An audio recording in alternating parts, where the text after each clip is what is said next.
en este continente. Ahora, tenemos casos en América así de destrucciones. Bueno, hay que pensar en los códices, por ejemplo, ¿no? Y de qué manera Fray Diego de Landa, por ejemplo, allá en Yucatán, ¿no? Que acabó, los que se salvaron fueron a pesar de él, ¿no? Y por ahí podemos reconstruir lo que seguramente era un rico testimonio sobre la cultura maya. Y por ahí el Chilambalam y las distintas versiones del Rabinal Achí, etcétera. Entre eso y los políticos que se clavan los libros. Bueno. Que es una forma de destruirlos. Sí. Yo me acuerdo de una visita muy fuerte que hicimos a un pequeñísimo poblado maya en una gira de Carlos Salinas de Gortari, que habíamos ido a 4 o 5 lugares y bueno, en estas recepciones tumultuosas y triunfalistas.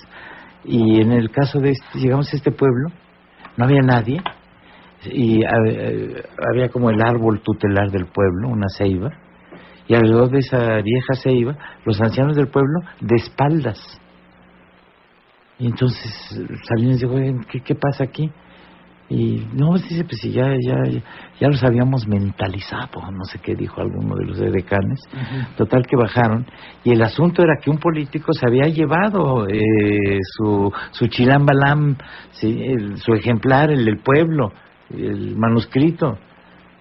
Y ese político dice, vino de visita, vino de buena fe, dijo que nos devolvería el libro, no nos devolvió nada, y no queremos hablar con ningún gobernante hasta que no devolvamos nuestro libro. Hasta que nos recuperemos. Ese mismo día llegó en avión Warman, que en aquel tiempo era el de Antropología e Historia, y recibió delante de los ancianos del pueblo la orden presidencial de que se localizara ese libro. Pues con todo y todo, hasta la fecha no aparece. Qué va, no aparece, no. Es terrible. Y hay gente que le tiene un odio a los libros. Ahora, hay otros, ¿cómo se llama este catalán que murió recientemente? Un creador de novela policíaca de Vázquez Carvalho, Montalbán. de Vázquez Montalbán, sí. Que bueno, Pepe Carvalho, sí. Tiene una biblioteca y sí, de pronto para su chimenea escoge ciertos libros, de preferencia de Carlos Fuentes, que resultan muy confortables. Pero ahí hay una especie como de colmillo literario, no hay una voluntad contra los libros por parte de Vázquez Montalbán, ¿no? Ahora, hay otros que dicen, no, a mí me pasa porque me envían libros de muy distintas layas, de autoayuda, de pensamiento tibetano al alcance de todos, que dicen, híjole, estos sí me dan unas ganas de cargármelos, pero ni esos. Yo tengo un respeto reverencial a los libros, entonces no me animo ni a tirarlos a la basura, entonces nada más los tengo ahí ocupando espacio. Entonces, los casos de destrucción de los códices cuando llegaron los españoles serían los casos más violentos o más directos de agresión en contra de... En América, en América, sí, en América. Bueno, a nivel de lo que quiso ser el acto, sí, porque era sobre todo un acto de transculturización, de sustitución de la memoria de un grupo por otro. No hay que olvidar que de alguna manera quienes destruyen eso, por ejemplo, Zumárraga era introductor de imprenta en México, introductor además de las primeras bibliotecas y un gran lector de la Biblia, es decir, en nombre de la Biblia se quemaron esos códices, así que como símbolo sí. Pero en el siglo XX también las dictaduras latinoamericanas tienen episodios secretos que yo pues destaco en el libro, por ejemplo, Vargas quemando en Brasil los libros de Jorge Amado, en Perú los libros de Vargas Llosa quemados en la Academia Militar. Que bueno, le hicieron un gran favor a Vargas Llosa de comprarle toda una edición para hacer ahí la quema simbólica de ese libro infame. Que no... Híjole. Y de pronto los decomisos de libros, pero además desde la incultura de los inspectores. No me acuerdo en qué país centroamericano se llevaron un libro porque se llamaba Rojo y Negro, y obviamente ahí había un llamado a la huelga, ¿no? Sí, seguro es subversivo, sí. Rojo y Negro. Ahora, junto a lo que se aventaron los chinos, por ejemplo, y junto a lo que está haciendo el tiempo, porque también el tiempo es un gran destructor de libros, y más ahora que lo hacemos con materiales cada vez más perecibles, ¿no? De vida cada vez más corta, ¿no? Antes como que teníamos más la idea de que si se escribía un libro era para que durara y perdurara. Y ahora más bien como que lo que preferimos es, ya leíste otro y otro y otro y otro, y no dejas que se te asienten en el alma, ni que encuentren su lugar en tu biblioteca, ¿no? Es correcto, ahora existe esa idea de los libros desechables de alguna forma, ¿no? Eso sí, pero te comento que las vías que se han buscado para que el libro se preserve, que son las vías tecnológicas, la creación del libro electrónico, sin embargo, han demostrado ser ineficaces, ya no por el fuego, pero la destrucción la operan piratas informáticos con muchísima decencia y muchísima tranquilidad desde sus respectivos hogares. Pero esto continúa, la destrucción de libros es un tema de tanta actualidad que hace apenas un mes la biblioteca Ana Amalia de Weimar, que fue la biblioteca que revisó que acaba de quemarse, y son 40.000 libros destruidos, entre los cuales estaba nada menos que el manuscrito original del Fausto de Goethe. Arduos, como los arduos manuscritos que perecieron en Alejandría, dice Borges, ¿sí? Además ya desde Ardos viene la referencia al Arder, ¿sí? La biblioteca de Alejandría, pero los chinos no cantaban mal tampoco, ¿no? Pero uno dice, estos locos que quieren que la historia comience con ellos, y que piensan que la solución es pues destruir la memoria previa, ¿no? Y ahora, la suma de todos estos actos, desde los sumerios hasta la actualidad, justificaría, es que leí en la solapa que mencionaba que tú te preguntabas el porqué de este empeño de la humanidad en destruir los libros. Precioso. ¿Ya tuteas al doctor en literatura? Qué igualado, de veras. Pena, de veras. Bueno, y entonces, ¿cuál era la pregunta? Te luces con Tú dame la mía. No, es que me sorprende ese punto de vista, porque uno pensaría en todos estos hechos como hechos aislados, justificados por su momento histórico. No justificados, sino entendibles, más bien. Eso yo creo que no se justifica de ninguna manera. Pero la suma de todo esto sí se podría definir como un empeño de la humanidad por destruir libros, por destruir su memoria escrita. El caso es que el libro le da volumen a la memoria humana. Los libros no se destruyen porque la gente le tenga odio a la tipografía, a las portadas malas, a determinados aspectos del papel. Los libros se destruyen por su contenido, y obviamente hay allí la presencia de un elemento fundamental que es, repito, la sustitución de una memoria por otra, la de un grupo contra otro grupo, la de una nación contra otra nación. Ahora, en eso que señalas, es digno de destacar que la mayor parte de actos destructivos contra los libros las han hecho intelectuales. Los intelectuales son los mayores enemigos de los libros. Eso para mí realmente resultó asombroso. Resulta asombroso. ¿Y cuál sería el mecanismo? ¿Qué podemos aventurar ahí? Bueno, fíjate, por ejemplo, que estudiando los casos particulares, me iba encontrando con situaciones como esta. El caso de Platón quemó libros, quemó sus propios poemas y textos de Demócrito, por decir. El gran maestro de la filosofía, el hombre sobre el que se cimenta el pensamiento filosófico griego, pues lo hizo. Descartes pidió que se quemaran todos los libros anteriores a él porque lo que decían eran mentiras. David Hume hizo lo mismo. Virgilio pide la destrucción de su propio libro. Está el caso de los filólogos que queman los libros el 10 de mayo de 1933. Los mejores estudiantes de las universidades alemanas fueron los que participaron en esa quema de libros, y Martin Heidegger, el filósofo más importante del siglo XX, le entrega a sus estudiantes los libros para que destruyan también. Poco después obtuvo como recompensa esa fidelidad el rectorado de la Universidad de Friburgo. Pero esto resulta realmente catastrófico, y lo que se puede aventurar es, por supuesto, que quizás la sensación de tener toda la verdad y de que la memoria que yo tengo es la que realmente opera en el nivel de lo verídico, es la única que debe conservarse. La memoria del otro es mala. Hemos escuchado en más de una ocasión a un escritor que odia a otro, y su primera frase deberían quemar eso, ¿no? Actúan como dictadores del intelecto.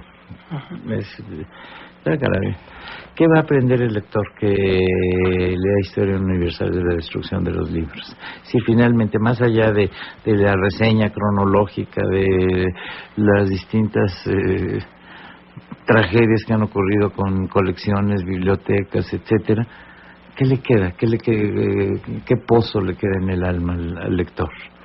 Lo primero, que la historia del libro tiene 55 siglos.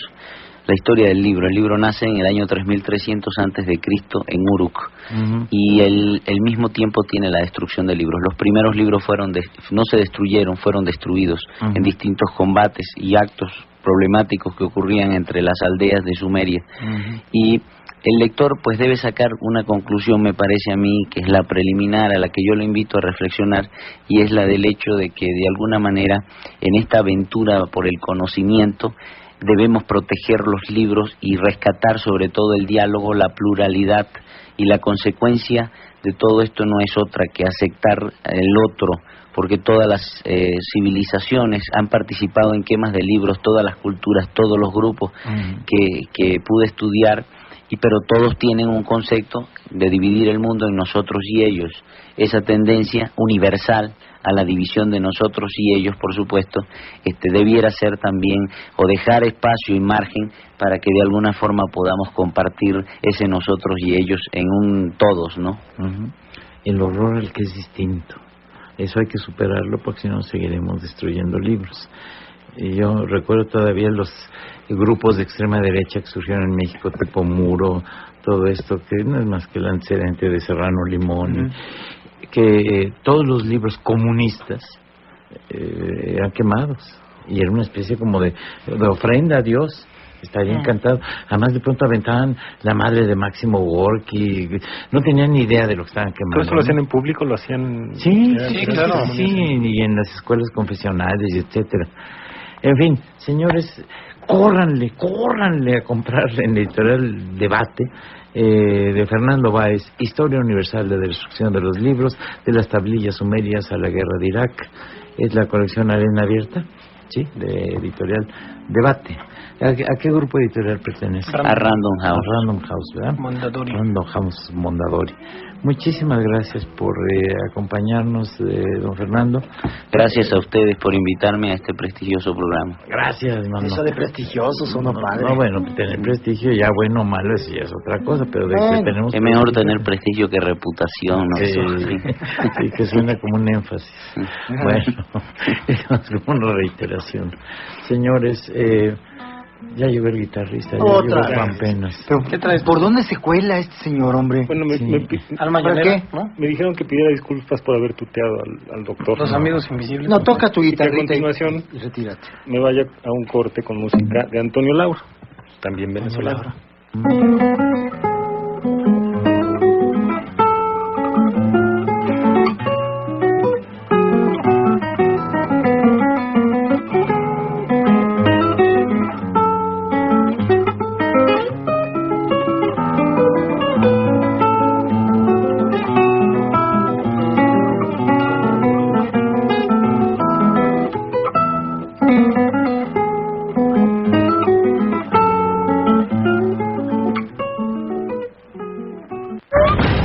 Monitor, en el 1560 de AM, la acompaña en su automóvil. Llegue a tiempo a su negocio, a su trabajo o a la escuela, escuchando a los reporteros de Monitor Vial.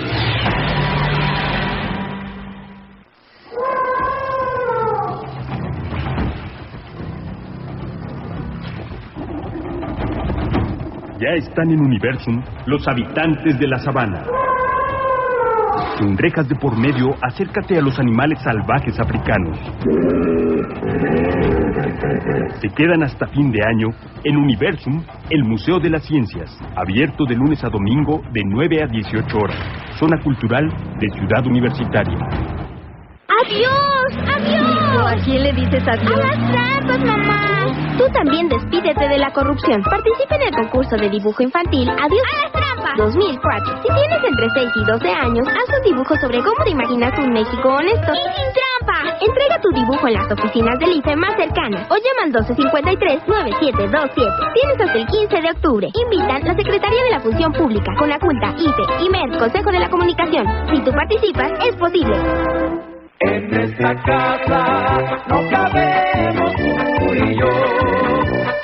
Si necesitas ampliar o remodelar tu casa, ven a Construrama. Aquí tenemos los materiales y el servicio de entrega para que puedas empezar ya. Construrama, el principio de toda gran obra. Bridgestone, innovación tecnológica en llantas y servicios para tu seguridad, presenta el reporte de Monitor Vial. Llantas Bridgestone, la marca campeona en Fórmula 1, trae la innovación tecnológica de las pistas a tu auto, para que vivas una experiencia superior de manejo con toda seguridad. Visítanos en cualquiera de nuestros más de 400 centros de servicio y en bridgestone.com.mx. Bridgestone, Passion for Excellence. Muy custodiada toda esta zona de Avenida Chapultepec, en las inmediaciones de la zona del centro histórico. El ingreso rápido, como le comento, hacia la zona centro y en sentido opuesto al poniente de la ciudad a través de Arcos de Belén y, por supuesto, Avenida Chapultepec. Presencia policial importante, inclusive observo que está resguardados inmuebles como, por ejemplo, la televisora que se encuentra aquí en Avenida Chapultepec, la Fiscalía de Servidores Públicos, la Junta de Conciliación y Arbitraje está fuertemente resguardada, inclusive hay vallas metálicas y muchísimos policías, inclusive la Nissan que se encuentra aquí sobre Doctor Río de la Loza, en la zona pues del carril de extrema derecha y parte de la acera del lado derecho, pues a comparación de un año, pues ya no está ningún vehículo aquí en la sala de exhibición, todo guardado, pero por fortuna el ingreso hacia la zona centro sin problemas y por supuesto hacia el poniente de la ciudad las mismas características de vialidad. Continúa con la verdad, Monitor Vial. Coincido con mi compañero Jorge Becerril, también hay mucha presencia policíaca aquí en las inmediaciones de la Plaza de las Tres Culturas. Parte de esta marcha ya avanzó desde hace aproximadamente 12 minutos hacia la Plaza de la Constitución. Tomaron la calle de Ricardo Flores Magón, dieron vuelta a la derecha sobre el Paso de la Reforma y son tantos los elementos de la Secretaría de Seguridad Pública que es suficiente armar una valla en ambos lados del Paseo de la Reforma, resguardando precisamente este inmenso contingente que ya salió y por momentos hace pausas. Está entrando, les reitero, la vanguardia de esta gigantesca manifestación del 2 de octubre desde la avenida Ricardo Flores Magón al Paseo de la Reforma. Tómenlo en cuenta, Paseo de la Reforma está abierto hacia Peralvillo, pero no en el sentido opuesto. Seguimos pendientes. Llantas Bridgestone, tecnología para tu seguridad. Recomienda, cada mes, revisa visualmente el estado de las llantas de tu vehículo. Si presentan raspaduras, cortes o chipotes en los costados, acude a un centro de servicio Bridgestone para que un técnico las inspeccione y te dé su recomendación. Bridgestone, tecnología campeona en Fórmula 1 para tu auto. ¿Ya sacaste bien las cuentas? Sí, nos alcanza para pagar el crédito y hasta nos sobra. ¡Qué bueno que fuimos a los cursos de capacitación de Financiera Rural para aprovechar mejor el crédito que nos dieron! Además te apoyan para que recibas asesoría en el diseño de tu plan de negocios y puedas desarrollar cualquier actividad productiva en tu comunidad rural. Financiera Rural, ponemos el crédito en manos de los productores. Acércate a nosotros, 01800 0078 725. Contigo es posible. En esta casa no cabemos tú y yo. Si necesitas ampliar o remodelar tu casa, ven a Construrama. Aquí tenemos los materiales y el servicio de entrega para que puedas empezar ya. Construrama, el principio de toda gran obra.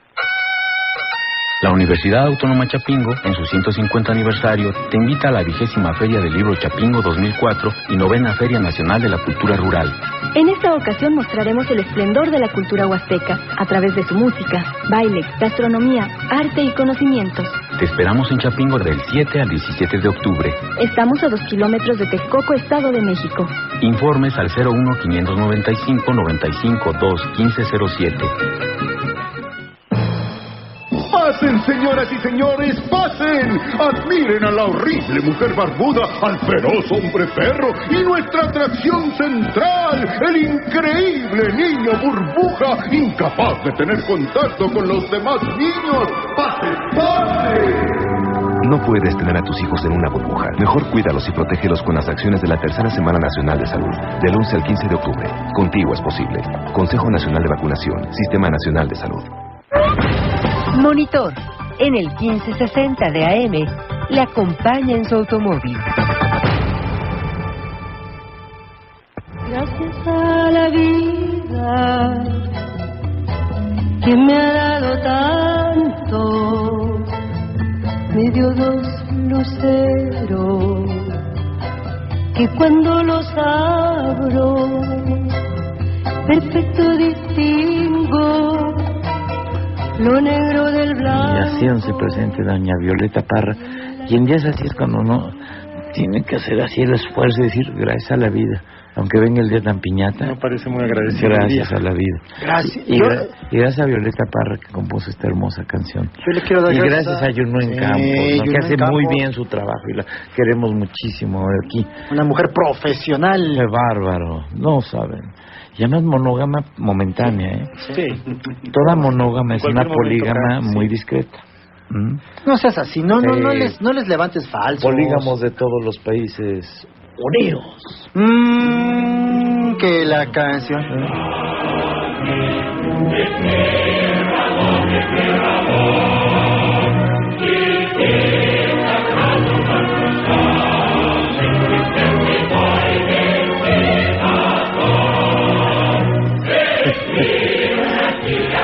Monógamo, polígamo. Él lo está pensando. Mira quién llegó. Pues el polígamo mayor. El llamado de la selva. Nada más hizo. Personó inmediatamente. Y nomás a eso vino, ya Juan se fue. Carlos Rey ya se fue, nomás a eso vino. Juan Carlos Castillo. La Morsa Mayor. Oye, Ernesto Canseco también le quiero agradecer su correo electrónico. ¿Qué dice? Dice, estimados amigos, ¿sería posible que la varita de nardo se aprendiera otra canción? ¿O qué? ¿Siempre canta la misma? ¿O todas son iguales?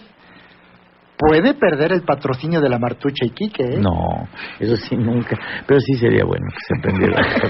Otra, ya, que le varía su repertorio. Tiene 2 canciones, ¿por qué nunca toca la segunda? Nunca la canta. Entonces le da flojera. Le da flojera y siempre canta la misma. Ya es que la gente con sobrepeso importante, ya todo le da flojera. Ay, ¿tú tienes sobrepeso? No creo. A menos que... ¿Cuál es el peso reglamentario de una varita? ¿No lo tenemos registrado? No, todavía no. Está con nosotros, queridísimos amigos, queridísima gente, don José Manuel Villalpando, que amenazó y cumplió. Él dijo que iba a regresar a platicarnos de los niños héroes y ya está aquí. Y aquí está. José Manuel, ¿cómo estás? Germán, muy bien, muy buenas tardes. Buenas tardes. Y cumpliendo efectivamente y gracias a tu invitación. No, hombre, qué gusto y qué bueno que con tu ayuda le podamos contar a la gente, pues, el asunto que tanto nos inquieta a los mexicanos, existieron, no existieron, qué tan heroicos fueron, de veras existió Juan Escutia, de veras envolvió en la bandera. Mi pregunta básica es, ¿de veras eran niños? No. ¿Eran comenzando niños? por ahí. Comenzando por ahí, efectivamente, pues no. No eran niños, efectivamente. No. Es que es una historia, Germán, que está muy enraizada en nuestro pueblo. Sí.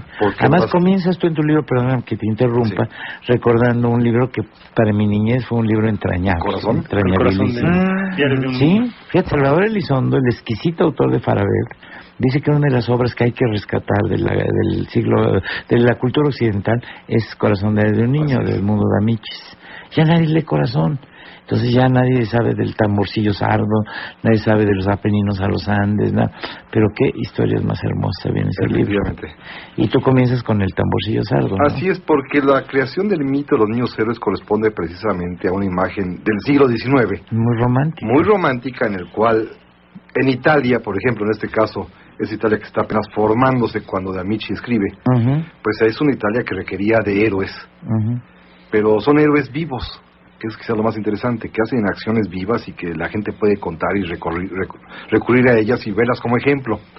Y aquí en México, cuando decidimos que había que crear mitos para darle de alguna manera identidad nacional a esta patria naciente, a esta patria que había sido desgarrada por los norteamericanos, y luego por la intervención francesa y la revolución, pues a principios del siglo XX hubo que rescatar a los niños héroes. Ya existían, pero no como el mito magnificado que llegó a alcanzar en los tiempos de la Madrid, cuando hicieron una representación fantástica en la cual en televisión se tira un Juan Escutia desde no sé cuántos metros de altura con la bandera, ¿no? Pero rebotó.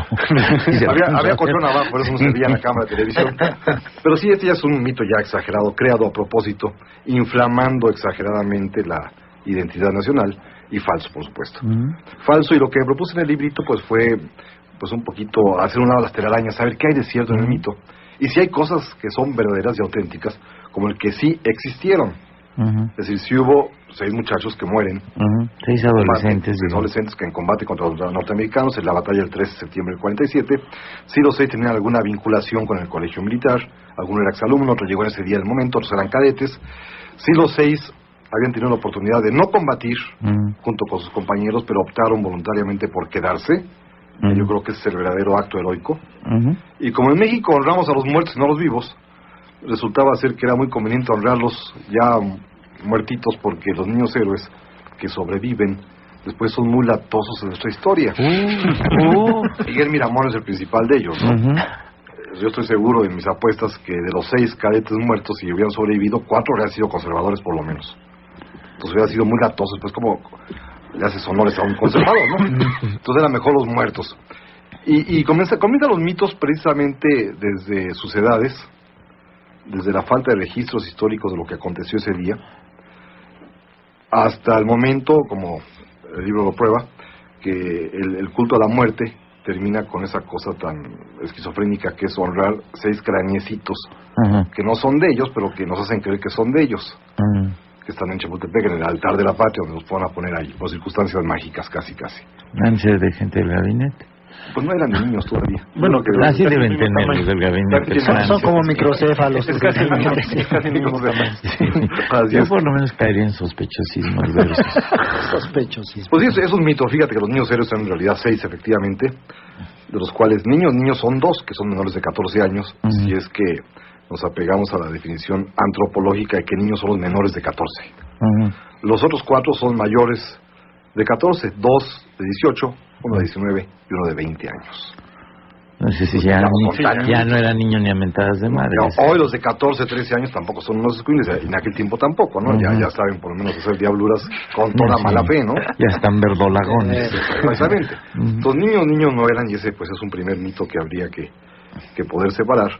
Y a partir de ahí muchos otros, quizás el fundamental, el que todavía nos cuentan como si fuera una imagen así como sinónimo de gloria, épica, gloriosa, es arrojarse con la bandera, que tampoco sucedió jamás. Además, endilgarle ese acto heroico al más borroso. Exactamente, al del cual no había registros. Al que está en la sombra. Exactamente, el que aparece ese día, el que no sabe dónde viene, el que no hay ningún expediente, ni se le abrió ningún tipo de archivo, a ese le endilgamos el mito de la bandera, cuando hay varias pruebas que permiten demostrar que eso no sucedió. La bandera original del castillo la arrearon los norteamericanos, se la llevaron a West Point, la devolvieron hasta la época de López Portillo. Segundo, el colegio no tenía bandera propia. Y tercero, por más que uno brinque hoy de las torres del castillo de Chapultepec, no cae uno al precipicio, cae uno a los patios. Algún paralímpico si llega, porque esos ya ves, son mejores, son capaces de unas hazañas, pero desmedidas. Así es. Pero bueno, en principio nadie cae al precipicio, sino se da un suelazo, de cualquier manera se muere, pero en el patio. No es tan heroico, que además uno dice, ¿y para qué? Para salvar la bandera, si todos van a recoger los norteamericanos que van avanzando, era lo mismo, ¿no? Esa cosa nomás así de rodar el contenido y llevarse la bandera. Y si la quitabas y te la guardabas y ya. Pues sí. Pero además esto hay que entenderlo, el despojar de sus banderas a un regimiento, a una población, etcétera, implicaba una especie como trofeo de victoria. Así, y deshonra para el vencido, ¿no? Que le quitaron la bandera, ¿no?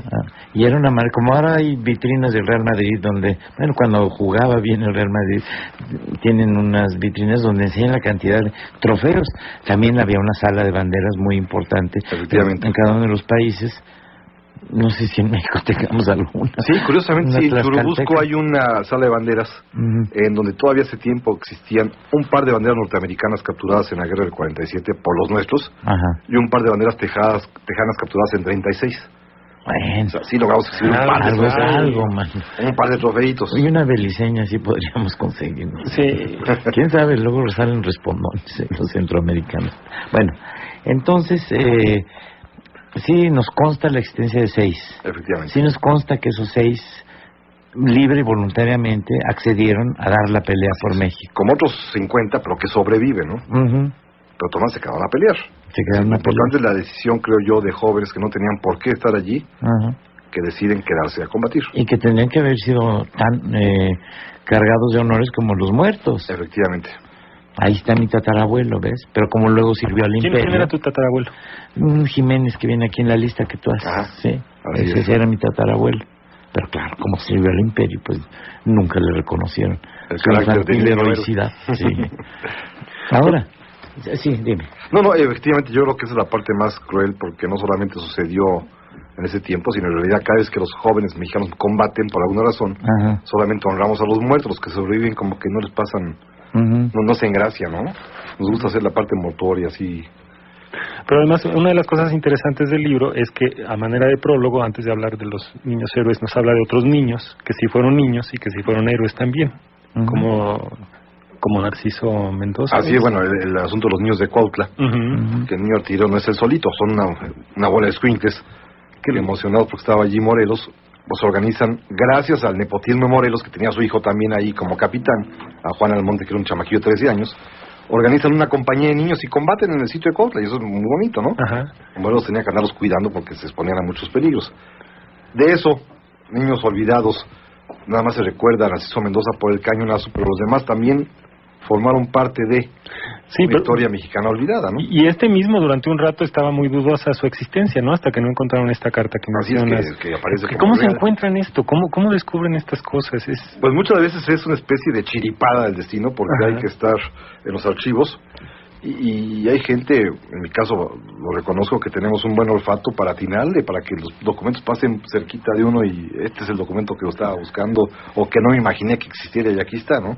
Hasta que encuentran esta carta donde él mismo se pone a las órdenes de Almonte, pero ya era época del Imperio, ya lo que decía Germán. Esos personajes son peligrosos porque el niño artillero vale la pena conservarlo niño. Si crece y se convierte en imperialista, ya mejor lo olvidamos. Ya al muchacho de la carta ya no les conviene. Que le está diciendo, yo me uno con usted y sigo, y nos traemos a toda la bola, los mismos que estuvimos contigo, ¿no? Entonces como que los mitos, quizás una nación requiere mitos para nacer y para formarse, eso es indudable. Pero ya llevados a extremos exagerados, creo yo que ya son un poquito... pues no malos, sino nefastos para olvidar la posibilidad de la crítica y olvidar que más allá de un hecho narrado de manera muy literaria, pues hay un fondo y un trasfondo más importante. Los niños héroes están ocultando una desgracia nacional terrible, que es un pueblo que no supo defender su territorio, con un ejército que no supo tampoco combatir, y con un cuerpo de oficiales y generales corrupto y espantosamente mal formado, que perdía todas las batallas. Y todos al mando de un presidente absolutamente traidor y absolutamente frívolo, disperso e idiota. Sí. Eso se repite.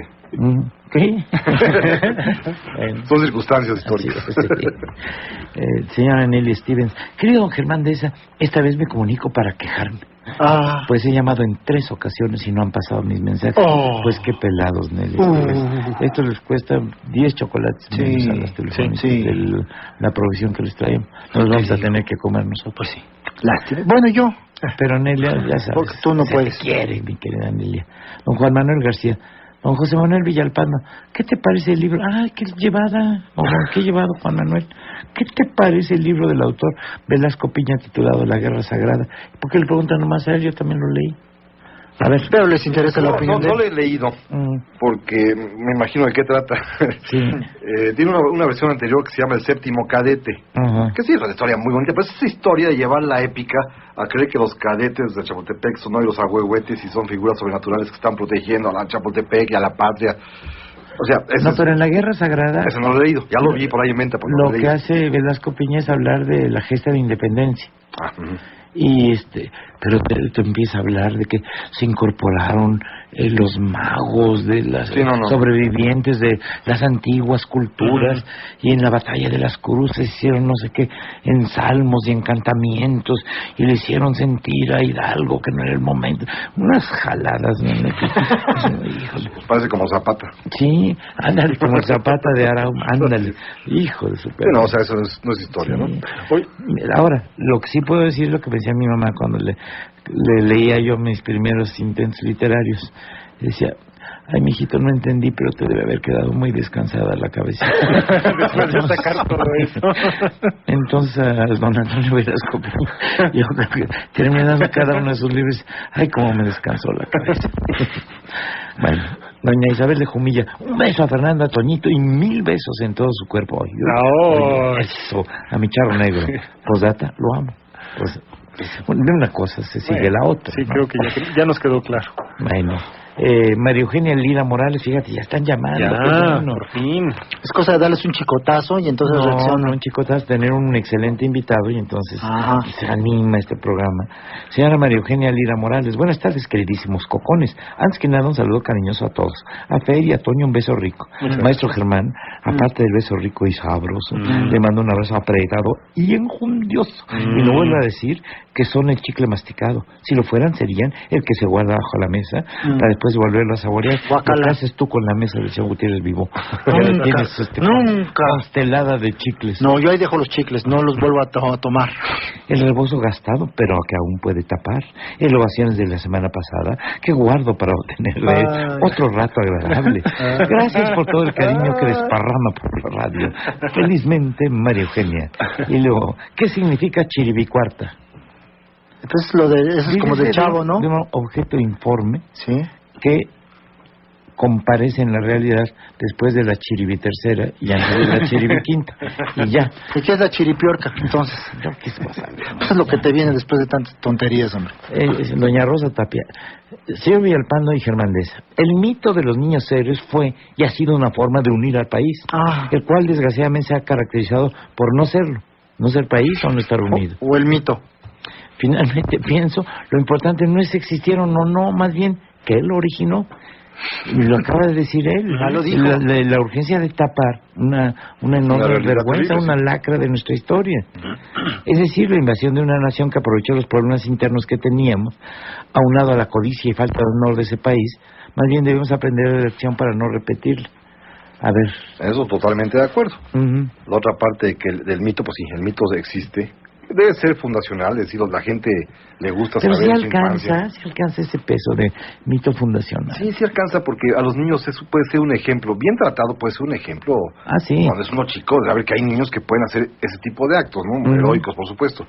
Pero ya mantenerlo así cuando eres grande y te toman como un mito y que no se toquen los libros de texto, no le muevan porque eso es importante y son capaces de quitar una edición completa de libros de texto porque no aparecieron. De hecho, sí lo hicieron, ¿no? Es decir, no es tampoco el elemento decisivo para extender la historia de esta nación. 6 calaveritas y todos, los niños héroes han hecho pero decisión del secretario de Defensa entonces, el general Limón. Este es Juan Escutia, ¿no te parece? Mira. No, lo mandaron inmediatamente a los antropólogos, se encontró esas calaveras, el antropólogo decidió que había 5 de niño y 1 de adultito. O sea, Juan de la Barrera era adultito, los otros 5 niños. Decreto presidencial, que es lo mejor de todo. Luego que el presidente alemán, que le gustaba eso, también decretó oficialmente los huesos de Cuauhtémoc por decretazo. Y luego de eso ya los ponen en el altar de la patria. Ahí están los niños héroes por decreto oficial. Es decir, los antropólogos ni siquiera se dieron cuenta. ¿Cómo se llama la antropóloga la que descubrió los huesos? Eulalia Guzmán, que esa era igualita a Coatlicue. Así es. ¿Verdad? Así es. Nadie se le ocurrió ponerse a confrontar los calaveras de 5 niños menores de 14 años con las fe de bautismo cada uno de ellos, que te indica 2 niños y 4 adultos. Pero lo mejor de todo es que ya indagando el tiempo, fue una respuesta a que el presidente Truman visita México en 1947, tiene la osadía de hacer una guardia en el monumento a los niños héroes, y los militares mexicanos se sienten ofendidos porque les rascó la herida de 100 años atrás. Y en la noche de ese día, los propios cadetes del colegio militar se habían fugado en una partida de ellos. Este noble caballero que soltó la bomba atómica. Así es, casi. Harry S. Truman. Pero ya fue en 47, 2 años después ya estaba ya pacificada su conciencia. Y honrar a los niños héroes. Los cadetes se roban la ofrenda floral y la van y la avientan a la embajada norteamericana donde pernoctaba Truman ese día. Entonces al presidente alemán le dio como que, tenemos que hacer algo para congraciarnos con el ejército mexicano, y por milagro aparecen las 6 calaveritas. Y de ahí, como eso nos gusta mucho, el culto al fúnebre a los héroes muertos, pues de ahí trajeron a cadetes de West Point para que las cargaran y las llevaran hasta a enterrar y toda la cosa, ¿no? O sea, que se sintiera que los gringos venían a cargar sus restos. Qué padre. Pero ya son mitos ya llevados al extremo, ¿no? Sí. A los cuales fuimos muy dados durante mucho tiempo. Pero porque eran rentables políticamente esos mitos. No piense, señora, que era para unir a la nación. Era para sacarle juguito político a la cuestión. Siempre cargado de novedades y sorpresas, don José Manuel Villalpando ahora nos viene a traer lo que es, digamos, el último número de esta colección, ¿no? Así es, mi más reciente libro, imagínate. Con esta colección se cierra, efectivamente, con este número. Está calentito, del parto, la que viene del cunero viene este libro. José López Portillo, híjole, qué Qué final tan trágico para tu serie. Grandes protagonistas de la historia mexicana. Sí. Es que coincidió que se murió, dije, no, pues hay que hacer la primera biografía del hombre ya muerto, o sea, ya biografía. Ya hay biografía. No, ni geografía ni vituperio, no, o sea, va a ser algo centrado. ¿Te acuerdas cómo termina Edipo Rey? Dice, de nadie digáis que fue feliz hasta que haya muerto. Así es. Es decir, no hay juicios antes de que te llegue la muerte, ¿no? Pero una vez muerto ya puedes hacer por lo menos una primera aproximación. Empezar efectivamente a hacer juicios, aproximaciones, por lo menos a tratar de examinar ya, gracias a esa cosa que es la muerte, que el personaje deja de ser para hacer biografía. Sí, exactamente. Qué triste cosa esta de los humanos, que para ser inmortal te tengas que morir. Efectivamente. Sí, es muy desagradable, man. Yo por eso no quiero ser inmortal, man. Porque tienes que morir, man, es el trámite obligado. Es un detallito. Es el peaje que tienes que pagar, man, para ingresar a la inmortalidad. Monitor. Desde la capital de la República Mexicana, escucha usted XE Info, Radio Monitor, en el 1560 de AM, con 50.000 watts de potencia. Monitor MBS, en el 102.5 de FM y su cadena nacional. Y en todo el mundo, en audio digital, vía Internet.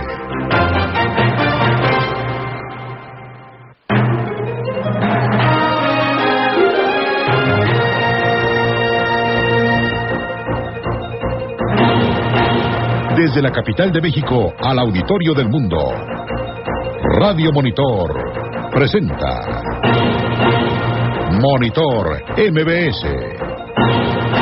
En la zona metropolitana en 102.5 de FM, en 1560 y 1320 de AM. En todo el país a través de la cadena nacional Monitor MBS. Y en todo el mundo en audio digital vía Internet. Informa Héctor Jiménez. Y lo hago con muchísimo gusto. ¿Qué tal? ¿Cómo está? Muy buenas tardes. Es un placer saludarlo desde nuestros estudios centrales, en la parte surponiente del Valle de México. Son exactamente las 5 de la tarde con 1 minuto de este sábado 2 de octubre del año 2004. Tenemos 20 grados la temperatura y comienza a nublarse en gran parte del Valle de México. Sin duda, 2 de octubre no se olvida, y es lo que están diciendo en estos momentos miles de jóvenes, profesores universitarios, también algunos de primaria, secundaria y muchísimos jóvenes que van camino al Zócalo capitalino. Ya están trabajando con mucha intensidad nuestros reporteros en motocicleta, estratégicamente pues distribuidos en este contingente. Comenzamos en la vanguardia de la marcha con Juan Francisco Santana. ¿Qué tal, Paco? Hola, ¿qué tal, Héctor? Me da mucho gusto saludarte y trabajar contigo para nuestros amigos del auditorio. Y aparte de los grupos de personas que tú mencionaste, también he de decirte que están presentes algunas agrupaciones sindicales, como la de Telmex, también del SME, del Sindicato Mexicano de Electricistas, y también del Sindicato de Trabajadores Petroleros. Cabe destacar que también hay mucha presencia policíaca en toda esta zona. Yo estoy a la vanguardia de una de las marchas que partió de la Plaza de las Tres Culturas hacia la Plaza de la Constitución. Tomaron Ricardo Flores Magón, y en este momento ya se encuentran sobre el Paseo de la Reforma, justo al cruce con la calle de Violeta.